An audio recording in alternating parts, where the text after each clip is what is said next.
제목 읽어볼까요? 자, 시작. 10계명의 축, 네, 두 번째 시간입니다. 4계명이 10계명의 축 첫 번째 시간이었고요. 오늘은 10계명의 축 두 번째 시간입니다. 5계명이죠. 자, 신명기 반복되는 내용이라고 말씀을 드렸고, 가나안 땅을 바라보며 지금 모세가 고별 설교를 하고 있습니다. 그래서 그곳에 들어가서 이 말씀대로 살아서 너희들이 하나님과 함께하는, 하나님을 신으로 섬기는, 하나님을 주인으로 모신, 하나님을 남편으로 모신 그런 백성의 삶은, 그런 나라는 얼마나 행복한 천국인지를 보여줘야 할 의무를 가지고 있는 거죠. 은혜로 구원을 받았으니 이제 그 나라를 보여줘야 되는데, 그 나라는 이미 바뀐 신분에 감격해서 또 받은 은혜에 감사해서 지키는 계명이고요. 제 1계명은 하나님만 섬기라라는 거였고, 두 번째는 우상들이 섬겨진 것을 그대로 내버려 두지 말고 어떤 형상도 하나님보다 앞서게 하지 말아라 라고 했고, 세 번째는 하나님의 이름 함부로 아무데나 갖다 붙여서 하나님을 가볍게 대하지 말라고 이렇게 명령을 했습니다. 자, 지난 시간에 제 4계명이었죠. 안식일을 지켜라. 네. 그래서 거룩하게 하라라는 이 계명이었는데, 이것이 하나님과 인간을 잇는 모두 반영한 중심축이고, 그래서 10계명의 중심축이라 할 수 있습니다. 첫 번째였고, 그래서 창조주 하나님을 기억하면서 또 구원하시는 구원주 하나님을 기억하는 것, 이게 안식일의 변화이자 동시에 기억해야 될 내용이었죠. 창조주 하나님과 구원하신 하나님을 기억하는 겁니다. 그리고 이것은 쉼이 없었던, 출애굽할 때 애굽에서 노예 생활하고 전혀 쉼이 없이 평생을 노예로만 살아야만 했던 이들이 거쳐야 했던 그런 억눌린 삶을 누릴 수 있게, 드디어 쉼을 누릴 수 있게 해주는 그 법이 평등법이었습니다. 그래서 지위 고하를 막론하고 누구나 안식을 누리게 해라. 그리고 쉬는데도 불구하고 하나님이 채우심을 신뢰하고 내 노력으로 사는 것이 아니라 하나님이 채우시는 그 은혜로 산다라고 하는 것을 고백하는 것이 또 이 안식일이었죠. 그럼 이 안식일이 이제 신약으로 오면서 또 출애굽기에서 신명기로 변화될 때 암시했던 내용이, 출애굽에서는 창조주 하나님을 기억하는 거였지만 신명기에서는 구원주 하나님을 기억하는 것이었고, 안식일이 이제 신약으로 오면서 이게 부활의 새로운 땅, 그리고 새로운 그런 신분을 얻은 자로서 부활을 상징하는 이 주일을 지키게 될 것을 암시하고 있습니다. 그리고 이 주일은 그냥 어떤 일주일의 하루, 딱 이제 토요일에서 안식일이 토요일에서 주일로 바뀌었다, 이게 아니라 시공간의 제약이 완전히 해제된 것이고, 모든 곳에서 예수 그리스도 이름을 부르면 자발적으로 예수님을 부르고 그 이름을 통해 하나님께 나아가면 모두가 예배할 수 있는, 하나님과 대면할 수 있는 그런 은혜, 이 변화를 암시하고 있고, 이게 실제 신약에 와서 변화가 되었다라고 말씀을 드렸죠. 자, 오늘은 제 5계명입니다. 부모를 공경하라. 자, 신명기 5장 16절 읽어볼게요. 시작. 너는 내 하나님 여호와께서 명령한 대로 네 부모를 공경하라. 그리하면 내 하나님 여호와가 내게 준 땅에서 네 생명이 길고 복을 누리리라. 아멘. 자, 부모를 공경하라. 그래서 부모 공경하라. 이것은 문화를 막론하고 어느 나라든 공통적으로 가지고 있는 거거든요. 이게 뭐 고려장만 아니라면, 고려장도 뭐 이게 실제였다 아니었다 막 이런 어, 말이 많은데, 뭐 그런 문화를 가진 국가는 거의 보기가 힘들어요. 부모를 공경하는 것은 어디나 마찬가지라는 거죠. 그런데 다른 나라도 다 하고 있는데, 그러면 이스라엘 백성들도 부모를 공경하라, 부모에게 잘해야 된다. 우리나라도 어때요? 인의예지가 없으면 뭐예요? 싸가지가 없는 거죠. 이것을 그 유교 사상에서 말을 하면서 부모에 대한 예를 지키는 것 엄청 강조를 많이 해요. 그렇죠? 뭐가 특별할 게 있냐? 근데 하나님의 나라의 백성은 그보다 더 나아가는, 이 계명이 그냥 단순히 한 아이에게, 자녀에게 야 너 부모 잘 효도해야 된다, 이렇게 국한하기만은 좀 너무 아까운, 그렇게만 보기는 너무 하나님의 그 의미 전달을 축소시켜 버린 내용이라는 거죠. 그럼 어떤 내용인지 한번 살펴보겠습니다. 이것을 아이에게만, 자 봤지? 그러니까 아이들 너네들 부모님께 잘해라. 이렇게만 해도 되는 건지 한번 봅시다. TMI지만 저도 이제 부모가 되게 생겼습니다. 네, 제 아내가 임신 5주가 돼가지고 네, 곧 아이가 곧은 아니죠. 이제 나오게 생겼는데 네, 저도 이제 곧 부모가 되게 되네요.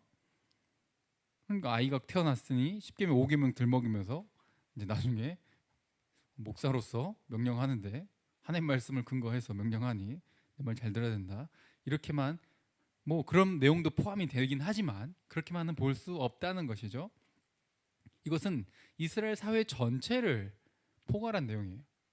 그냥 한 가정만이 아니라 이걸 통해서 이스라엘 사회 전체가 어떻게 되었으면 하는지 하는 그 하나님의 마음이 담겨 있는 계명이라는 거죠.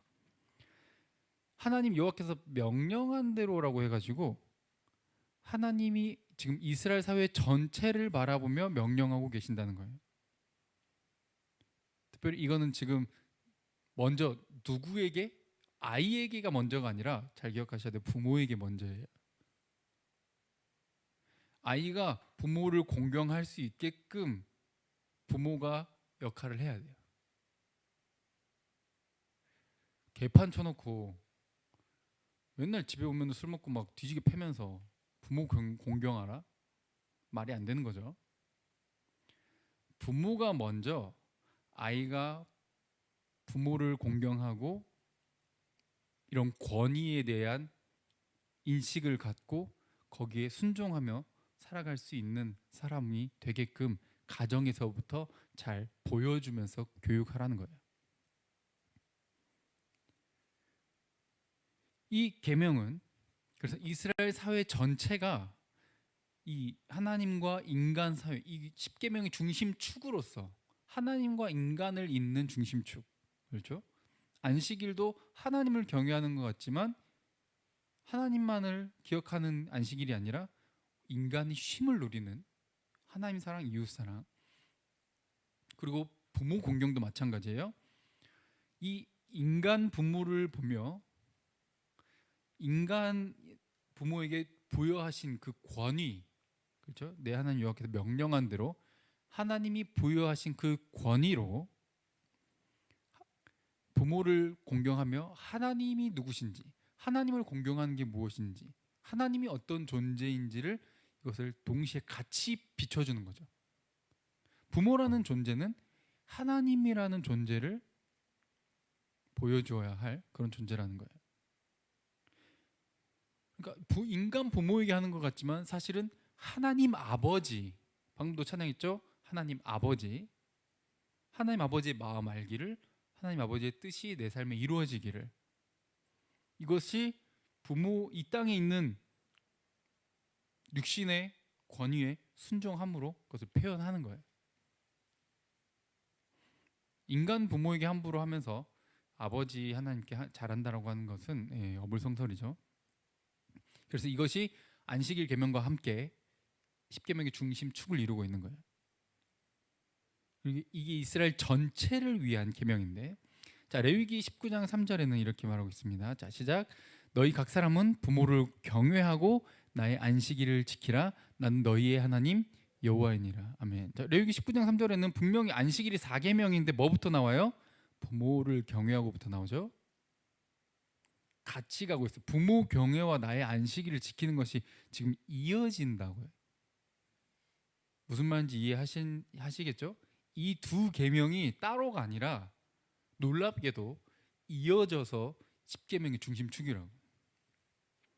그리고 이것은 단순히 육신의 부모만이 아니라 하나님을 생각하는 것이고 하나님이 이 땅에 부여한 이 사회 전체의 권위라고 하는 것에 대한 복종을 의미해요. 19장 32절도 읽어볼까요? 레위기. 자, 시작. 너는 센 머리 앞에 일어서고 노인의 얼굴을 공경하며 내 하나님을 경외하라. 나는 여호와이니라. 아멘. 자, 센 머리는 뭐 스트롱이 아니라 이 머리가 희끗희끗해진 거죠. 머리가 하얗게 생 거예요. 그렇죠?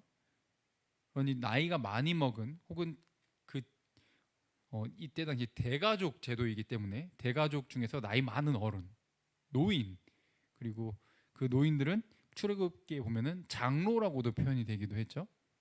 그들 앞에서 일어서고 그들을 공경하라고 분명하게 명령하고 계셔요. 그것이 누구를 경외하는 것과 이어져요? 내 하나님을 경외하라랑 지금 레위기 19장 32절은 이어지고 있다는 거예요. 내 아빠만이 아니라 이 동네, 우리 대가족, 우리 살고 있는 이 동네와 이 지역 사회와 그리고 우리 지파, 이스라엘 전체의 노인, 장로라고 하는 그 권위 앞에 복종하는 것이 하나님을 경외하는 것과 이어진다는 거예요. 근데 요즘은 이 권위를 조금 부정하려고 하는 흐름이 있어요.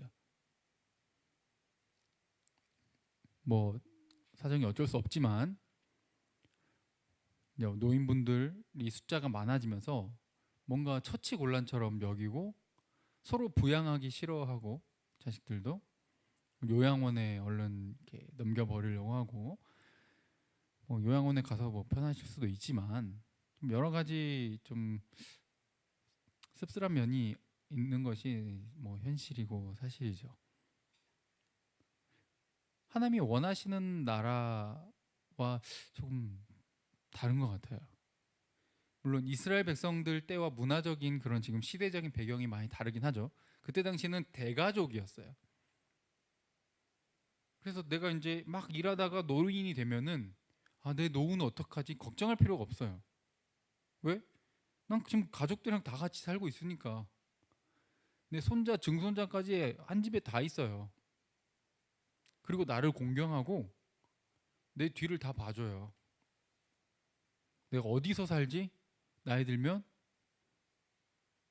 내가 뭘 먹고 살지? 이런 걱정할 필요가 없어요. 가족이 계속 이어지니까. 그리고 그 권위를 노인이 됐다고 무시하는 게 아니라 인정하고 공경하는 거예요. 여러분들, 저도 좀 반항적인 편이라 저 이제 중고등학교 때 시절을 돌아보면 굉장히 크게 질풍노도를 겪으면서 머리 좀 커졌다고 선생님께 반항하고 부모님께 반항하고 막 그랬던 기억이 나거든요. 어때요? 머리가 좀 커지면 커질수록 어때요? 내가 좀 나이가 들어갈수록 어때요? 저도 좀 많이 반성하는데 저도 어릴 땐 배웠다가 목사가 되고 나니까 엄마 아빠보다 성경적으로 많은 게 많아져요. 그러면 이제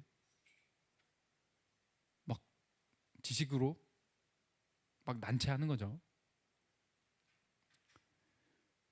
그러면 안 된다는 거예요. 어느새 나보다 컸던 아버지가 어느새 나보다 작아지고, 어머니가 나보다 작아지고, 나보다 힘이 없어지고, 나보다 아는 게 더 없어지고, 나보다 뭔가 느려지고, 이 시대에 적응 못 하시고, 말귀 잘 못 알아들으시고, 어때요?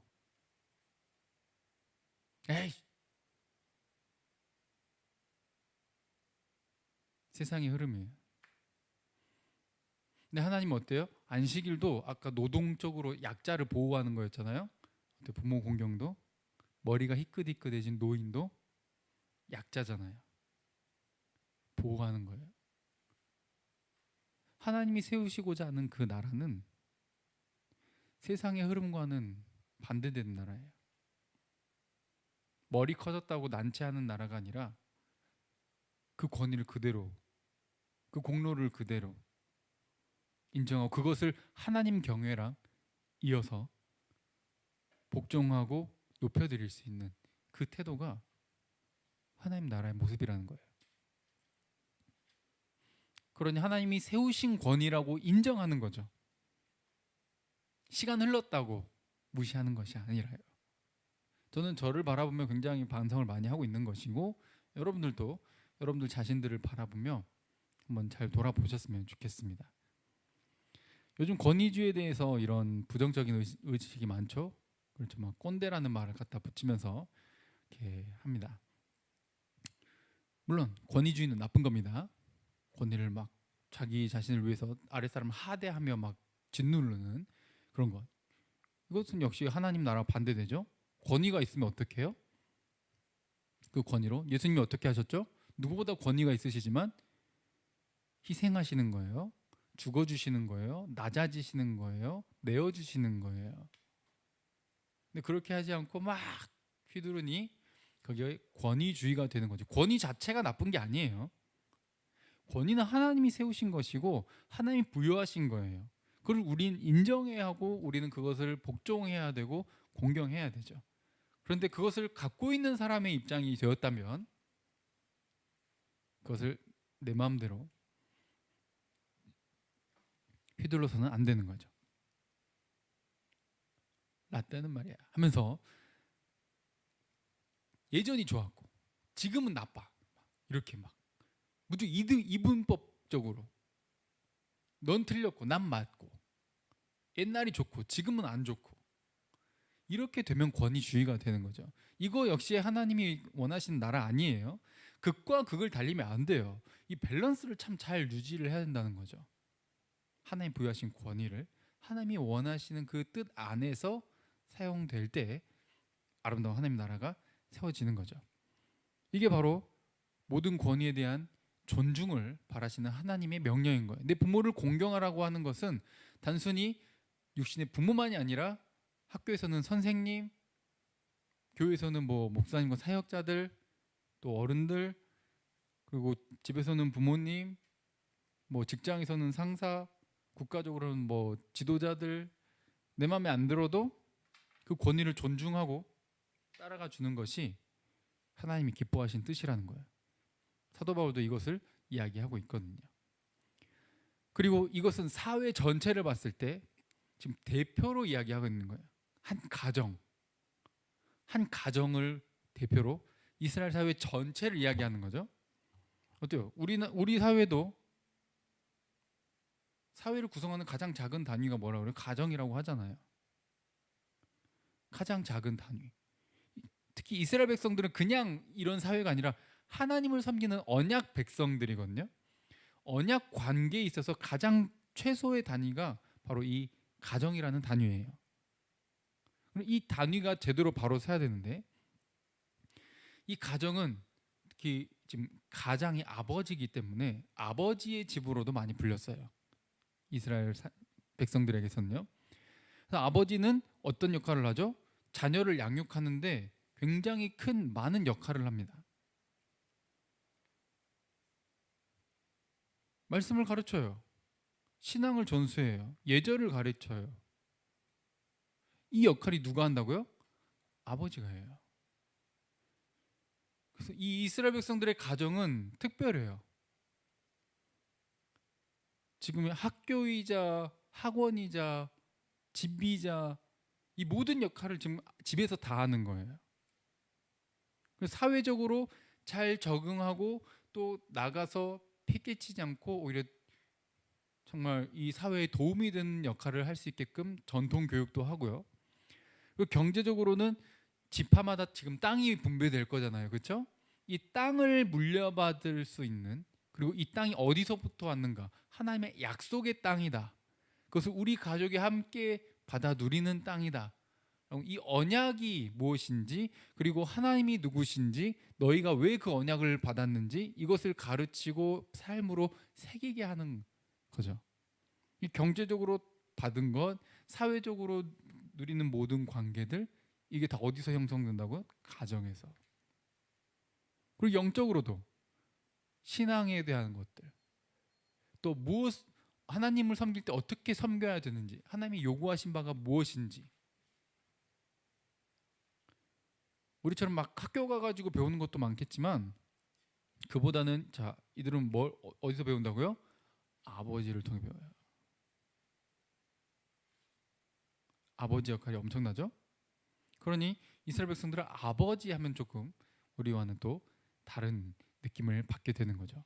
이 아버지를 어떻게 하라? 공경하라. 카보드라고 해서 영광이라는 말이 있는데 이게 키베드라고 해서 공경하라가 됩니다. 그러니까 무겁게 해라 라는 뜻이 되는 거죠. 히브리어로. 네 부모를 공경하라고 하는 것은 너의 부모를 대할 때 가장 무겁게 그러니까 가장 중하게 가장 가치 있게 대하라 라는 것이 되고 이번에 손흥민 선수가 골든부트를 탔거든요. 그러면서 했던 인터뷰가 기억이 나요. 아, 이 골든부트가 이렇게 무거울 줄 상상도 못했는데 어릴 때 꿈에 그리던 그 골든부트를 타게 돼서 너무 감사하고 기분 좋다고. 근데 무겁다라는 그 말, 아니 정말 영광스러운데 그 무겁다 하면서 이거 정말 히브리어로 무겁다는 뜻인데 라는 생각이 났었거든요. 받아 누리는 영광. 그럼 부모를 영예롭게 하라, 영광스럽게 하라 라는 또 의미가 돼요. 그렇죠? 부모의 영광을 위해. 그러면 그 반대되는 말은 어떻게 되죠? 칼날이라고 해서 저주하다가 되는데, 이것은 가볍다라는 뜻이에요. 칼날은 공경은 무겁게 하다는 것이고 칼날은 가볍게 여기다는 것인데, 출애굽기 21장 17절에 자기 아버지나 어머니를 저주하는 자는, 이 저주한다는 뜻은 직역하면 가볍게 경히 여기는 자는 어떻게 하라고요? 반드시 죽여라. 이것은 그냥 부모를 함부로 대해서는 죽여야지, 그뿐만 아니라 지금 이 가정이 모든 사회의 기초 가장 작은 단위잖아요. 그렇죠? 이게 무너지면 다 무너진다는 거예요. 사회 전체가 무너진다는 거죠. 그래서 이것을 절대 좌시하지 않는 하나님의 지금 굉장히 예민하게 부모에 대한 공경을 명령하고 계셔요. 부모에 대한 공경이 무너지면 사회의 기초가 위협받는 것이고, 그러면 기초가 무너지면 어때요? 건물도 다 무너지는 거거든요. 가정이 무너지고 부모 공경이 사라진다? 그건 이 이스라엘 사회가 존속되기 힘들다는 거예요. 그래서 어떻게 해라? 반드시 죽여라. 반드시 죽여라. 이 하나님이 세우신 이 나라를 기초부터 위협하는 그런 것을 용납하지 않으세요. 신명기 28장, 오늘 아직 5장이지만 21장 내용에 보면 사람에게 완악하고 패역한 아들이 있어서 그 아버지 말이나 그 어머니 말을 순종하지 않고, 부모가 징계해도 순종하지 않거든. 그 부모가 그를 끌고 성문에 이르러 그 성읍 장로들에게 나가서 그 성읍 장로들에게 말하기를, 우리 이 자식은 완악하고 패역하여 우리 말을 도무지 듣지를 않으니 또 방탕하고 술에 잠긴 자다 하면은 그 성읍 사람들이 모두 어떻게 해요? 돌을 들어 쳐서 죽이는 거예요. 그렇게 해서 이같이 네가 너희 중에서 뭐를 제하라고 하죠? 악을 제하라. 이 사회의 기초를 위협하는 저 방탕한 폐역함, 저 페류나를 어떻게 해라? 사형에 처하라. 그래서 온 이스라엘이 듣고 두려워하고, 부모를 공경하는 것은 하나님을 공경하는 것과 직결되며, 그렇게 하는 것이 우리가 마땅히 행할 것이고, 그렇게 하지 않았을 때 하나님이 진노하신다라고 하는 사실을 분명하게 깨닫게 하는 것이죠. 그래서 이 사회가 하나님이 부여하신 그 권위를 존중하고 질서를 유지하는데 함께 일조하게 되는 역할을 하게 되는 거예요. 단순히 그냥 불효했으니 죽이라, 이게 아니라 하나님이 세우고자 하는 그 나라, 이 그림과 전혀 반대되는 방향으로 가기 때문에 반역죄인 것이고, 에덴 동산으로 치면 선악과를 먹은 것이고 반드시 사형에 해당한다는 것이죠. 하나님 나라에 반하는 것이니까.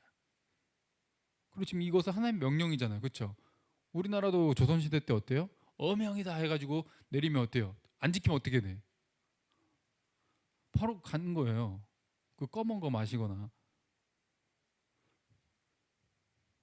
하물며 하나님의 말씀에 하나님 나라에 반역했는데 어떻게 되겠어요? 당연한 것이죠. 또 잠언에도 이렇게 나와 있습니다. 한번 쭉 읽어볼게요. 자, 시작. 너를 낳은 아비에게 청종하고 네 늙은 어미를 경히 여기지 말지니라. 그렇죠? 경히, 가볍게 여기지 말아라. 자, 19장 26절 시작. 아비를 구박하고 어미를 쫓아내는 자는 부끄러움을 끼치며 능욕을 부르는 자식이니라. 아멘. 저 늙었다고, 힘없다고, 이제 귀찮다고 구박하고 쫓아낸다? 배 아파가지고 낳고 똥기저귀 다 갈아주고 고생해가지고 키워놨더니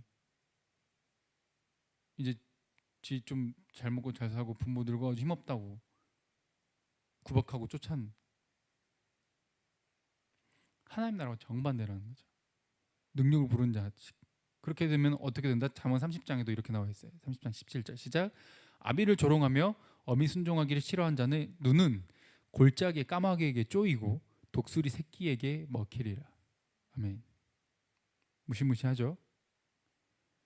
그 패역한 자 페류나의 자식의 그의 눈은 골짜기 까마귀에게 쪼이게 하라는 거예요. 그리고 그렇게 하나님이 만드시겠대요. 저도 굉장히 막 소름이 끼칠 만큼 사실 제 삶을 돌아보게 되는데 불효했던 순간순간이 떠오르면서 이게 바로 인간이 어린 아이에서부터 늙고 죽기까지 그 과정에 모두가 존중받아야 되는 그 사실을 가르치고 계시는 거예요. 그리고 너를 낳은 그 부모는 이 가정 모든 사회 기초 단위이자 하나님이 부여한 그 권위인 것이고, 그 권위가 조금 너의 마음에 들지 않고 너보다 약해져 보였다 할지라도 하나님이 부여한 그 권위에 순종하라는 것입니다. 그리고 그 약자를 보호하라는 것이죠. 거기에 반하면 하나님이 이런 저주를 내리신다는 거예요. 우리는 잘 알고 있죠. 돌아온 탕자 이야기 아시죠? 아버지 왜 이렇게 오래 사세요? 아버지 유산을 못 받잖아요. 아버지 죽을 때까지 못 기다리겠으니까 아버지 빨리 죽었으면 좋겠는데 너무 오래 사셔. 빨리 유산 내 목 주시고 저는 이제 따로 나가 살게요. 아버지는 돌아가셨다 치고 이딴 말을 하면서 지금 돈을 달라 한 거거든요. 그럼 어떻게 해야 돼요? 아까 율법에 보면은 마을 한가운데 데려가서 어떻게 해야 돼? 돌로 쳐 죽여야 돼. 이러고 나갔어. 근데 어때요? 이 탕자가 나가서 잘 됐어요? 잘 못 됐어요? 방탕하고 술에 잠기고 여자한테 다 창녀한테 돈 다 갖다 바치고 이렇게 하다가 빈털터리 돼가지고 돼지가 먹는 것도 못 먹다가 이렇게 겨우 형 낯짝도 두껍지 왔어요. 왔어. 근데 아버지가 어떻게 하고 있었어? 매일같이 저 멀리 아들이 오는 걸 보고 있었어. 매일같이. 왜? 아들이 마을 문에 들어오면은 뭐 맞아 죽어? 돌 맞아 죽어. 그래서 아들이 보이자마자 이건 계속 보고 있었다는 거거든요. 계속 기다리고 있었다는 거거든요. 보이자마자 마을 밖까지 뛰쳐나갑니다. 계속 끌어안아 버려요. 왜? 사람들이 돌을 못 던지게. 돌 던지면 아버지가 대신 맞으려고. 이게 예수 그리스도의 사랑이에요. 저 탕자가 저와 여러분이고 대신 맞아주고 대신 죽을 각오를 하는 아버지가 바로 우리 하나님 아버지예요. 우린 말할 수 없는 패륜하고 말할 수 없는 정말 셀 수도 없는 다 갚을 수도 없는 은혜를 입었어요. 예수 그리스도의 그 사랑, 하나님이 세상을 이처럼 사랑하사 독생자를 주셨으니 멸망하지 않고 영생 얻게 하시려고.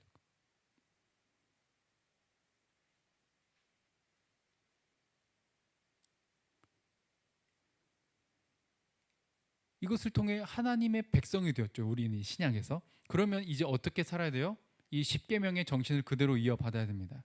이 사회가 바로 이 권위의 질서가 바로 서게끔 하는데 일조해야 돼요.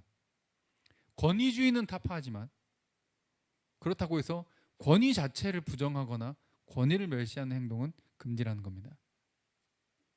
그래서 이 세상에 보여줘야 돼요. 어떤 게 가장 건강한 상태고 어떤 상태가 가장 복된 상태를 만들 수 있는 사회인지.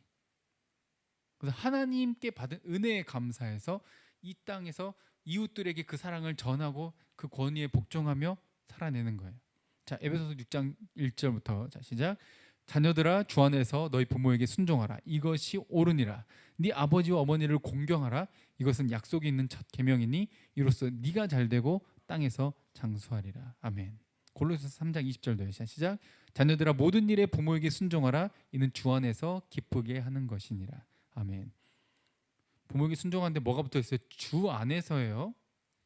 야 사람 죽여, 도둑질 해와, 이렇게 잘못된 성경과 전혀 반대되는 말도 안 되는 요구를 하는데 무조건 순종하는 건 말이 안 되고요.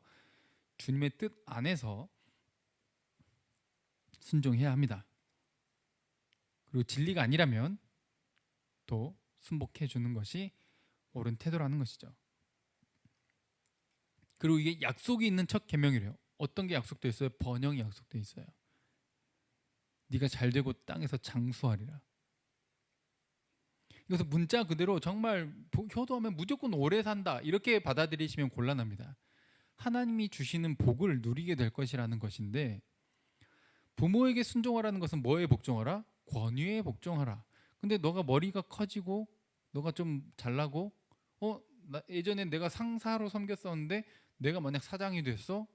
그러면은 내 부하 직원이 되면 그러면은 하대하고 하는 것이 아니라 항상 모든 자를 그렇게 존중하고 하나님 뜻 안에서 함께 더불어 살아갈 수 있는 그 질서를 만들며 살아가라는 거예요. 그러면 어때요? 너도 나도 함께 이 질서를 지키고 서로 존중하는 사회가 되니 어때요? 행복한 사회가 되는 거죠. 사고보다 행복한 날들이 펼쳐지게 되는 거예요. 권위의 질서에 따라서 사회가 잘 굴러간다면 행복한 사회가 되는 거죠. 그래서 네가 잘 되고 장수한다라는 것이 바로 그러한 사회를 함께 누리게 될 것이다라는 거예요. 나만 지키는 것이 아니라 우리가 함께 그런 사회를 함께 만들어갈 때 그것이 바로 하나님 기뻐하시는 그런 나라와 사회가 된다는 것이죠. 그런 사회의 건강한, 어떤 사회가 건강한 것인지 그런 관점을 제시하는 게 바로 이 네 부모를 공경하라는 거예요. 그러니 어때요? 처음에 말씀드렸던 것처럼 아이에게만 야 너 부모님 잘해 이렇게만 적용하기에는 너무 축소시킨 내용이 되게 된다는 것이죠. 사회 전체를 이야기하는 거니까요.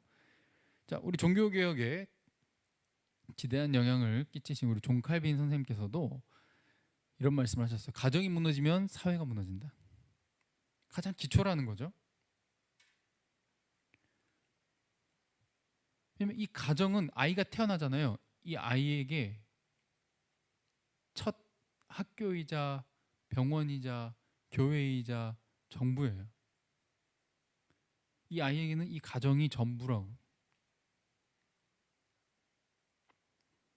이 아이가 뭘 보고 배워요? 가정을 보고 배워요. 그래서 여러분 또 되도록 다자녀를 낳으시기를 축복합니다. 막 위아래 개념도 배우고 혼자 다 독차지하기보다 한정적인 그 자원을 나누고 양보하고 하는 그 개념을 가정에서 배워요. 그리고 가정에서 배우고 하는 것을 학교나 직장이나 가서 그대로 합니다. 가정교육이 진짜 중요한 것을 십계명에서도 강조하고 있는 거예요. 물론 가정교육에서 실패했다고 해서 이 사람이 무조건 인생이 망하냐? 그것도 아닙니다. 하나님의 은혜로 살아가는 것이죠. 그러나 이 일반 법칙을 하나님께서 세우신 것이고 그것을 무시할 수 없다는 거예요. 이 권위와 질서는 하나님이 세우셨고 그 안에서 자녀를 잘 양육하고 가르쳐서 이 사회가 건강한 사회, 모두 함께 잘 되고 장수할 수 있는 그런 사회를 만들어 가시기를 하나님께서 원하셨다는 거예요. 그러니 네 부모를 공경하라는 것은 아이보다 누구에게 먼저? 부모에게 먼저. 그런 가정을 만들어야 돼. 자연스럽게 부모에게 순종하고 그 권위에 복종하며 그 안에서 내가 부모의 권위에 따랐을 때 복을 누리고, 따르지 않았을 때 내가 힘들어지고 잘 되지 않는 그것을 가정에서 경험하게 만드는 거예요. 그러면서 누구를 느끼게 하는 거예요? 아, 하나님의 권위 아래에 있을 때 행복하구나. 하나님의 권위의 질서의 그 복종을 하나님을 공경할 때 우리가 천국을 누리는 것이구나. 내 마음대로 하고 싶다고 막 하는 것이 천국이 아니구나. 나 혼자 다 독차지하는 게 천국이 아니구나라는 것을 어디서부터 배운다고요? 가정에서부터.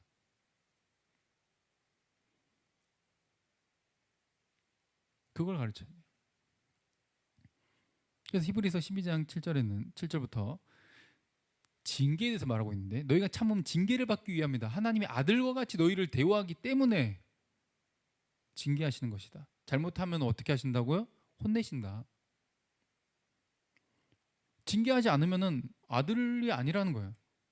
아버지가 징계하지 않는 아들이 어딨냐라는 거죠. 7절에. 또 8절에 징계는 다 받는 것이다. 사랑하는 아들을, 사랑하는 자녀를 아버지가 징계하는 거. 잘못된 길로 가고 있으면은 훈육하고 혼내키고 해가지고 바른 길 가게 하는 것이, 그게 아버지 역할이라는 거예요. 그게 없다? 그럼 너네 사생자고 친아들이 아니다. 12장 9절에 또 우리 육신의 아버지가 우리를 징계하여도 공경하였거든. 그렇죠? 우리 아버지가, 내 아버지가 나를 잘못했다고 회초리도 때리시고 혼내키기도 하시고 벌을 주시기도 하시고 이렇게 했는데도 지금 어때요? 어버이날 선물 드리고 생일 챙겨 드리고 또 감사하다고 하고 효도하려고 하고. 분명히 어릴 때 엄청 그렇게 혼났는데, 저도 많이 맞았거든요. 그렇게 하는데 하나님이 조금 징계했다고 하나님 원망하고 불평하고 하나님 떠나, 말이 안 된다는 겁니다. 하나님이 그렇게 하시는 이유는 사랑이기 때문에. 그래서 잠시 우리를 징계하실지 모르지만 결국 12장 10절에 우리 유익을 위해서 하신 것이고, 그분의 거룩하심, 그분의 하나님 나라에 함께 들어가 그 나라를 누리게 하게 하시려고 징계하셨다는 거. 우리를 성장시키시기 위해서. 11절에 분명 그 당시에는 징계가 안 좋지. 누가 좋아해? 저도 맞는 거 싫어요. 저도 혼나는 거 싫다고요. 욕먹기 싫어. 누구나 마찬가지지. 그런데 그게 필요하다는 거예요. 근데 그게 연단인 것이고, 결국 뭐를 맺어요? 의와 평강의 열매를 맺어요. 하나님 아버지의 사랑이에요. 그래서 때로는 우리의 인생이 뜻대로 안 되는 거예요. 우리 마음대로 안 되는 거예요. 그게 복이에요, 여러분. 그게 하나님의 인도예요. 누구만 바라보고 권위에 복종하도록? 하나님만 바라보도록. 그게 이 땅에서 부모를 공경하는, 또 하나님이 세우신 모든 권위, 직장, 학교, 선생님, 정부, 누구나 할 것 없이 교회, 가정 다 그 권위에 복종하여 하나님 기뻐하신 나라를 세워가는 것이죠. 그걸 기억하시기 바랍니다. 아까 탕자 이야기처럼 그 은혜에 감사하고 감격했죠? 왜 이게 또 안식일은 뭐였죠? 창조주 하나님과 구원주 하나님을 기억하는 거잖아요. 그것처럼 신약에 온 우리도 구원하신 하나님을 기억한다면 어떻게 해야 돼요? 우리의 가정에서부터, 그리고 우리 바로 겪는 학교와 여러 가지 직장과 사회에서부터 그 질서에 따르고 복종하는 거예요. 마음에 들지 않지만, 마음에 드는 것만 있는 것은 아니지만, 때론 그렇다 할지라도 복종하는 겁니다. 물론 우리 기독교는 이 사회나 그 권위를 가지고 잘못된 길로 또 약자를 억압하고 또 뇌물을 받고 돈과 권력을 가지고 마음대로 휘두르는 그런 잘못된 길로 가게 되면은 또 그것은 맞서 싸워야 하지만, 그렇지 않고 그래도 조금 나와 색깔은 다르다 할지라도 그래도 잘해보려고 하고 있다면 따르고 순종하고 복종하는 것이 하나님 기뻐하시는 뜻이라는 것이죠.